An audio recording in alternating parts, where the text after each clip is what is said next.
Welcome or welcome back to my channel. Today I want to go into how I achieve these defined curls on stretched natural hair. I also want to share the products I use on my thick type 4 hair to guarantee these results. And lastly, if you want to know how I choose products without wasting money or time, stick around. First, I prepped my hair, washing and deep conditioning, and then I blow dried it using my reverse air dryer. So that gave it a heat safe stretch. Grab your detangling brush, a rat tail comb, sectioning clips, and a mousse with medium to firm hold.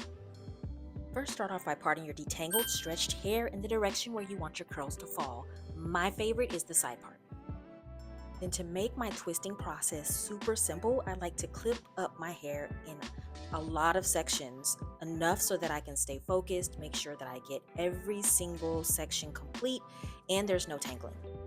Once I'm done sectioning, I get a healthy portion of mousse and a medium section of hair and work it through with my detangling brush.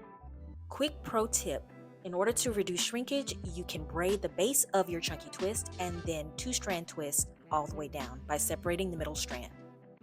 Adding this little pro tip also helps with styling your chunky twist out because as you untwist it, the 3-strand at the base of your hair adds volume to the root. I then finger coil my ends and then band to knot them for additional curl definition. I also like to do this because I feel like it protects my ends as they dry. Then you're going to repeat the exact same process in sections that match the size of the very first twist. To be honest, it was kind of hard for me to remind myself that I was doing a chunky twist out because I usually make my twist the size like a standard pencil, and I was like, okay, this is going to be chunky, Natalie, you have to make it bigger. So I really had a hard time with making bigger twists.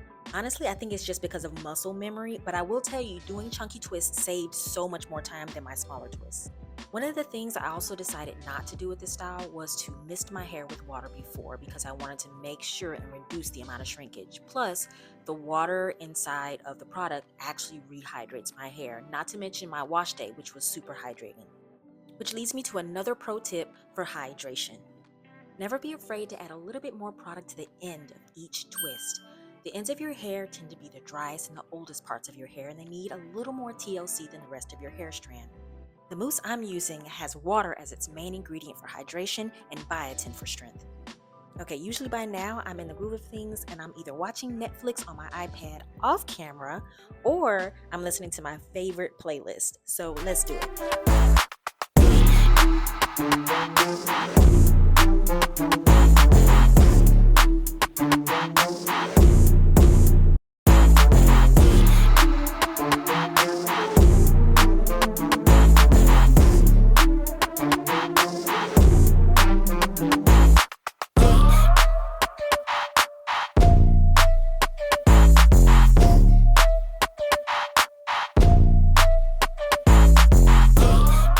Okay, so after a little time traveling and all my twists are done, I let them dry overnight.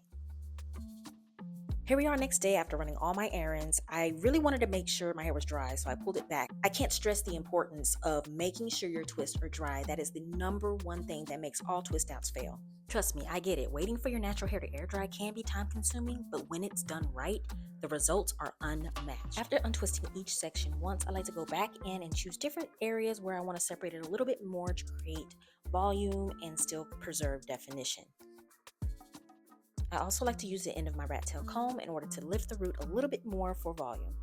I wanted to do something a little extra to this style. I just could not help myself. So I brought out my edge gel, smoothed my edges on my side part side, and then grabbed a small section of hair. Now I divided that small section in two, and just like I was going to start a flat twist, I twisted my hair maybe 2 or 3 times, and then I took a bobby pin and pinned it. Be sure to check out all the products I use in the description below.